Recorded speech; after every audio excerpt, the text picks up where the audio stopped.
Welcome to the channel. If you're new, welcome. If you're not new, you know exactly what this video is. We're doing a trade recap.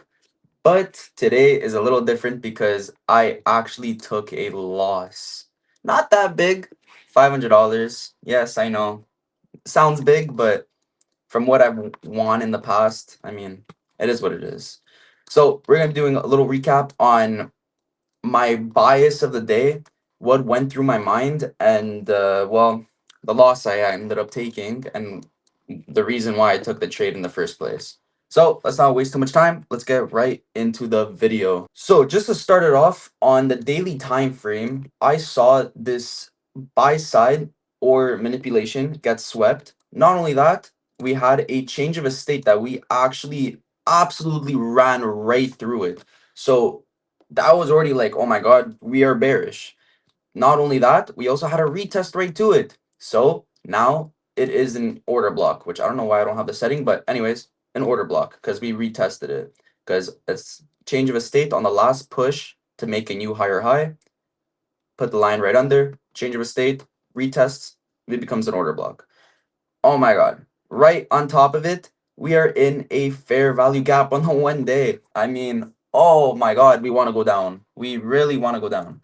So now let's go back to the 5 minute. Let's clear up the charts over here. So let's clear this all up over here. All right. So first thing I see, okay, we have a little buy side liquidity. But actually, before I mark this out, let's go on the 15. What do we see? All right, so 15 minute, we have this higher time frame buy side liquidity. Not only did we have a buy side liquidity, we also had a, where's a circle? We had a little double top. So already I'm like, come on. We have a buy side, two tops. It's a magnet. We're going to come back to it, which we did. So now I'm expecting a jump back down. So I'm already in my head. I'm like, okay, this is very nice. I really like this. Not only that, we also have a, where was it? We had a fair value gap on top of it. We had a fair value gap. So not only did we have equal highs, so obviously we are going to go back to retest it, which we did. We have a fair value gap on the top on the 15. I'm like, okay, this is honestly looking very nice. So let's just go back a bit over here. Now we're going. All right, now we're in the zone. On the 15, we still haven't closed. We're still in it. So perfectly fine. Let's jump back to the 1 minute. Let's open up ES. What do we have on ES? Same thing. 5 minute, we have the fair value gap. We also have this buy side liquidity right up here.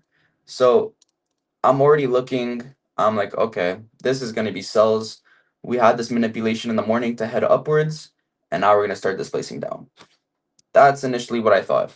Not only that, we had the SMT on the higher time frame jump to the 15. Look at this.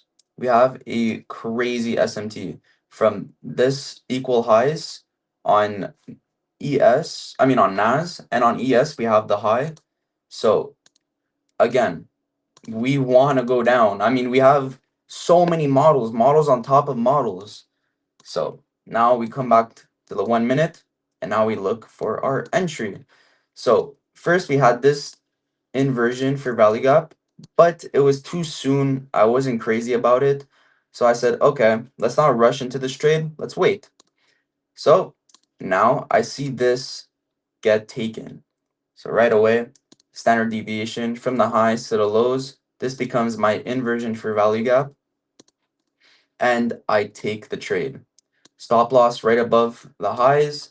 Take profit, obviously, is going to go down to this -2 was going to be my partials, but I was honestly targeting to what happened in the morning. So I was going to go down right to this -4. And we go. And what do we see? Beautiful. We jump down. I'm like, okay, my prediction's right. I'm all happy. Then we start moving upwards. We automatically delete this inversion fair value gap. So I'm like, okay, we still have this fair value gap up here. Well, inversion fair value gap plus this little fair value gap over here. I'm like, okay, this is a pretty strong area. We're gonna hold it. No, we did not. So I'm like, okay, we have the 15-minute fair value gap that actually previously held. So that was our push down. I'm like, okay, we're gonna hold that. No, we did not. So wow, honestly, I mean, it is the August price action. If you maybe have any idea as to why I lost this trade, let me know in the comments. I will be happy to hear your guys' response.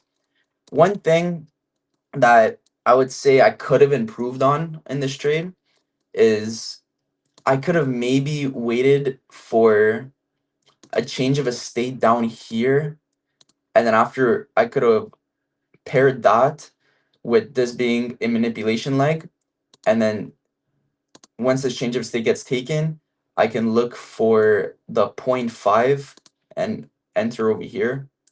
So for example, it would be like this, and then stop loss right above the highs, take profit, will go back to the same area I was thinking. That could have been a pretty nice trade too, but I guess I should have waited for the change of a state to happen with the retest, the discount. Then maybe I could have took an entry there. But hey, I haven't taken a loss in a while, so it was down to come. But can never be disappointed about your trades. It's a learning area. So by you losing, you're actually winning. Because now I would know for example, tomorrow that I should be more cautious about big moves like this and to watch the daily time frame much more. But at the end of the day, it is what it is. We move on and tomorrow is another day. So let's hope you have a nice day. We're almost done with the week of August, so I honestly cannot wait. But yeah, so let me know in the comments if you have any questions. Let me know. Leave a like, subscribe. Channel's growing really fast. I really appreciate all of you guys tuning in. And yeah, so I hope you have a beautiful, beautiful day and an amazing day trading tomorrow.